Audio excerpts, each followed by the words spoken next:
Big boss ಸ್ಪರ್ಧಿ ಮಣ್ಣಿನ ಮಗ Michael ಅವರು ನಮ್ಮ ಜೊತೆಗಿದ್ದಾರೆ.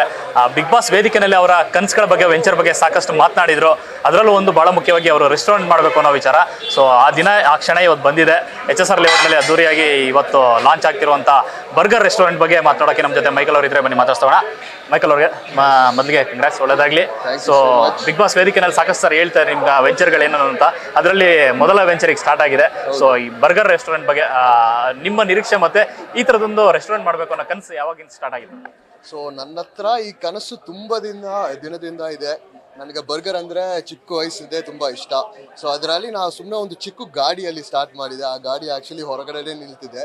ಸೊ ಆ ಗಾಡಿಯಿಂದ ಸ್ಟಾರ್ಟ್ ಮಾಡಿ ಇಷ್ಟು ಮಟ್ಟದಿಗೆ ಬೆಳೆದಿದ್ದೀನಿ ಅಂದರೆ ತುಂಬ ಕಷ್ಟಪಟ್ಟಿದ್ದೀನಿ. ಆ್ಯಂಡ್ ಬಿಗ್ ಬಾಸ್ ಆಗಿದ್ಮೇಲೆ ತುಂಬ ಜನನೂ ಬಂದು ಸಪೋರ್ಟ್ ಮಾಡಿದ್ರು, ನಮ್ಮ ಅಂಗಡಿಗೆ ಬಂದು ಊಟ ಮಾಡಿದ್ರು. ಆ್ಯಂಡ್ ಪ್ರಾಡಕ್ಟ್ ತುಂಬ ಚೆನ್ನಾಗಿರೋದ್ರಲ್ಲಿ ಇಷ್ಟು ಮಟ್ಟಿಗೆ ಬೆಳೆದಿದ್ದೀನಿ. ಸೊ ತುಂಬ ಖುಷಿ ಆಗ್ತಿದೆ. ಆ್ಯಂಡ್ ಒಂದು ಚಿಕ್ಕ ವಯಸ್ಸಿದ್ದು ಕನಸನ್ನ ನಾ ನೆರವೇರಿಸಿದ್ದೀನಿ ಅಂತ ನನಗೆ ಫೀಲಿಂಗ್ ಇದೆ. ಒಂದು ಗಾಡಿಯಿಂದ ಸ್ಟಾರ್ಟ್ ಆಗಿ ಇವತ್ತು ಒಂದು ಒಳ್ಳೆ ಜಾಗ ನೋಡಿಕೊಂಡು ಒಂದು ಒಳ್ಳೆ ಅದ್ಭುತವಾಗಿ ಅಂದ್ರೆ ಕ್ರೌಡ್ ಸೇರುವಂಥ ಅದ್ಭುತವಾದ ಜಾಗ ಇದೆ ಆ್ಯಕ್ಚುಲಾಗಿ. ಸೊ ಇಲ್ಲಿ ತನಕ ಜರ್ನಿ ಇದೆಯಲ್ಲ, ಒಂದು ಬಿಸ್ನೆಸ್ ಮಾಡಿ ಅದನ್ನು ಕೈ ಹಿಡಿಯೋದು ಭಾಳ ಕಷ್ಟ. ಬಟ್ ಅದೆಲ್ಲ ಹಿಡಿದಿದೆ, ನಿಮ್ಮನ್ನ ಕೈ ಹಿಡಿದಿದೆ. ಬಟ್ ಇಲ್ಲಿ ತನಕ ಕರ್ಕೊ ಬಂದಿರೋದು ಈ ಒಂದು ರೆಸ್ಟೋರೆಂಟಲ್ಲಿ ಏನೆಲ್ಲ ಸ್ಪೆಷಾಲಿಟಿ ನೋಡ್ಬೋದು ಅಂತ. ಯಾಕಂದ್ರೆ ಇಲ್ಲೇ ನೀವೇ ಬಿಲ್ಡ್ ಯುವರ್ ಓನ್ ಬರ್ಗರ್ ಅಂತಿದೆ. ಸೊ ಯಾವ ರೀತಿ ಸ್ಪೆಷಲ್ ಇರುತ್ತೆ ಅಂತ? ಸೊ ಬೇಸಿಕ್ಲಿ ಇಲ್ಲಿ ನಾವು ಪ್ಯಾಟೀಸ್ ಬಂದು 4 ಥರ ಬರ್ಗರ್ಸ್ ಇದೆ. ವೆಜ್ ಇದೆ, ಪನ್ನೀರ್ ಇದೆ, ಚಿಕನ್ ಇದೆ, ಮಟನ್ ಇದೆ. ಸೊ ಫಸ್ಟು ಕಸ್ಟಮರ್ಸ್ ಬಂದು ಯಾವ ಪ್ಯಾಟಿ ಬೇಕು ಅಂತ ಚೂಸ್ ಮಾಡ್ಬೋದು, ಯಾವ ಬೇಸು. ತಿರ್ಗಾ ಬನ್ ಅವ್ರು ಯಾವ ಬನ್ ಬೇಕು ಅಂತ ಚೂಸ್ ಮಾಡ್ಬೋದು. ಸ್ವೀಟ್ ಬನ್ನ, ವೀಟ್ ಬನ್ನ, ಇಲ್ಲ ಮಲ್ಟಿಗ್ರೇನ್ ಬನ್ ಬೇಕಂದ್ರೆ ಅದು ಬನ್ ಚೂಸ್ ಮಾಡ್ಬೋದು. ಮತ್ತು ನಾವು ಟೊಮ್ಯಾಟೊ ಕೆಚಪ್ಪು ಮೇನೀಸ್ ಎಲ್ಲ ಯೂಸ್ ಮಾಡೋದಿಲ್ಲ, ನಾವೇ ಸಾಸಸ್ ಮಾಡ್ತೀವಿ. ಸೊ ನಾವೇ 4 ಸಾಸಸ್ ಮಾಡಿದ್ದೀವಿ. ಸೊ ಆ 4 ಸಾಸಸ್ ಅವರು ಬಂದು ಟೇಸ್ಟ್ ಮಾಡಿ ಚೂಸ್ ಮಾಡ್ಬೋದು ಯಾವ ಸಾಸ್ ಬೇಕು ಅಂತ. ಆ್ಯಂಡ್ ದೆನ್ ಟಾಪಿಂಗ್ಸು ಚೂಸ್ ಮಾಡ್ಬೋದು. ಆನಿಯನ್ಸ್, ಟೊಮ್ಯಾಟೋಸ್, ಲೆಟೂಸ್, ಜಾಲಪಿನೋಸ್, ಮಶ್ರೂಮ್ಸ್ ಎಲ್ಲ ಟಾಪಿಂಗ್ಸು ಚೂಸ್ ಮಾಡಿ ಮತ್ತೆ ನಾವು ಬರ್ಗರ್ ಪ್ರಿಪೇರ್ ಮಾಡಿ ಕೊಡ್ತೀವಿ. ರುಚಿ ಶುಚಿ ಎರಡೂ ಇರುತ್ತೆ. ಹೌದು, ಖಂಡಿತ. ಇವತ್ತಿಗೆ ಅಂದ್ರೆ ಬಿಗ್ ಬಾಸ್ ಸ್ಪರ್ಧಿಗಳಂದ್ರೆ ನಿಮ್ಮ ಬಿಗ್ ಬಾಸ್ ಮೇಟ್ಸ್ ಏನಿದ್ರೆ ಎಲ್ಲ ಕೂಡ ಬಂದಿದ್ದಾರೆ ಇವತ್ತು. ವಿನಯರಾಗ್ಲಿ, ಇವತ್ತು ಮೊದಲಿಗೆ ಕಾರ್ತಿಕ್ ಅವರೇ ಬನ್ನಿ. ರಿವ್ಯೂ ಫಸ್ಟ್ ಇವರೇ ಕೊಡ್ತಾರೆ ಆಕ್ಚುಲಿ. ಯಾಕಂದ್ರೆ ಈಗಷ್ಟೇ ನೋಡ್ತಾ ಇದ್ವಿ, ಟೇಸ್ಟ್ ಮಾಡ್ತಾ ಇದ್ರು. ಬರ್ಗರ್ ಹೇಗೆ ಅನಿಸ್ತದೆ?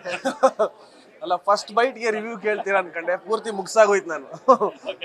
ಫಸ್ಟ್ ಹಿಂಗ್ ಶುರು ಮಾಡಿದವನು ಪೂರ್ತಿ ಖಾಲಿ ಆಗೋಯ್ತು, ಹಂಗೆ ಅಷ್ಟು ಟೇಸ್ಟಿ ಆಗಿತ್ತು. And it was specially made by aunty Michael ಅವರಮ್ಮ. ಆ ಬರ್ಗರ್ ಆಕ್ಚುಲಿ ಅವರು ಬಿಗ್ ಬಾಸ್ ಮನೆ ಒಳಗೆ ಇದ್ದಾಗ ಮಾಡ್ಕೊಡ್ಬೇಕು ಅಂತ ಇತ್ತು. ಅವ್ರಿಗೆಲ್ಲ ಇಂಗ್ರೀಡಿಯೆಂಟ್ಸ್ ಒಳಗಡೆ ತರಕಾಗಿರ್ಲಿಲ್ಲ. ಸೊ ಇವತ್ತು ಮಾಡ್ಕೊಟ್ಟಿದ್ದಾರೆ, ಸಕ್ಕತ್ತಾಗಿತ್ತು.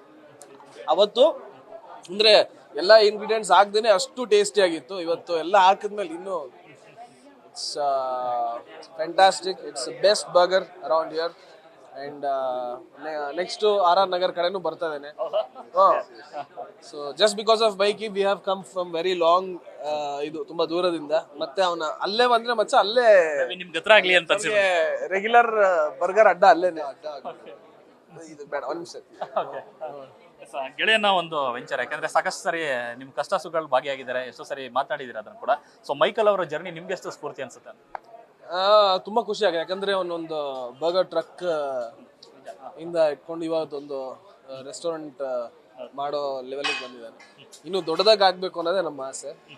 ಅಂದ್ರೆ ಬಿಗ್ ಬಾಸ್ ಮನೆ ಒಳಗಿದ್ದಾಗ ಇಟ್ ವಾಸ್ ನಾಟ್ ಜಸ್ಟ್ ಅಲ್ಲಿಗೋಸ್ಕರ ಮಾತ್ರ ಅಲ್ಲ. ವಿ ವರ್ ಆಲ್ವೇಸ್ ಟಾಕಿಂಗ್ ಮುಂದೆ ಏನ್ ಮಾಡ್ಬೋದು, ಮುಂದೆ ಏನ್ ಬಿಸ್ನೆಸ್ ಮಾಡ್ಬೋದು ಅಂತ. ತುಂಬಾ ಒಳ್ಳೆ ಐಡಿಯಾಸ್ ಇದೆ ಅವನಿಗೆ ಬಿಸ್ನೆಸ್ ವಿಷಯದಲ್ಲಿ. ಸೊ ಅದೆಲ್ಲ ಕೇಳ್ತಾ ನಂಗೆ ತುಂಬಾ ಖುಷಿ ಆಗ್ತಿದೆ. ಯಾಕೆ ನಾನು ಹೇಳ್ತಿದ್ದೆ, ಯಾಕಂದ್ರೆ ನನಗೂ ಬಿಸ್ನೆಸ್ ಬಗ್ಗೆ ತುಂಬಾ ಇಂಟ್ರೆಸ್ಟ್ ಇದೆ, ಆಸೆ ಇದೆ ಮಾಡಬೇಕು ಅಂತ.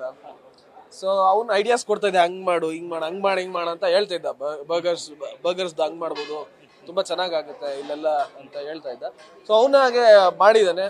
ನೋಡೋಣ, ಹೋಪ್ಫುಲಿ ಮುಂದೆ ಹೆಂಗೆ ಅಂತ. ಇಲ್ಲಿಂದಾದ್ರೂ ನಿಮ್ಮ ಬಿಸ್ನೆಸ್ ಸ್ಟಾರ್ಟ್ ಆಗಕ್ಕೆ ಒಂದು ಕಿಕ್ ಸ್ಟಾರ್ಟ್ ಸಿಗುತ್ತಾ ಅಂತ ಈ ಕಡೆಯಿಂದ? ಅದೇ, ಈಗ ಸಿನಿಮಾ ಕೆಲಸಗಳಲ್ಲಿ ಬಿಸಿ ಅಲ್ವಾ. ನನ್ಗಂತೂ ಒಂದು ಬಿಸ್ನೆಸ್ ಅಂತೂ ನಾನು ಮಾಡೇ ಮಾಡಿದೆ, ಅದಂತೂ 100%. ಒಂದು ಫುಡ್ ಇಂಡಸ್ಟ್ರಿಯಲ್ಲಿ ಒಂದು ಬಿಸ್ನೆಸ್ 100% ಮಾಡ್ತೀನಿ. ಅದು ಯಾವಾಗ ಅಂತ ಗೊತ್ತಿಲ್ಲ ಒಟ್ಟಿನಲ್ಲಿ.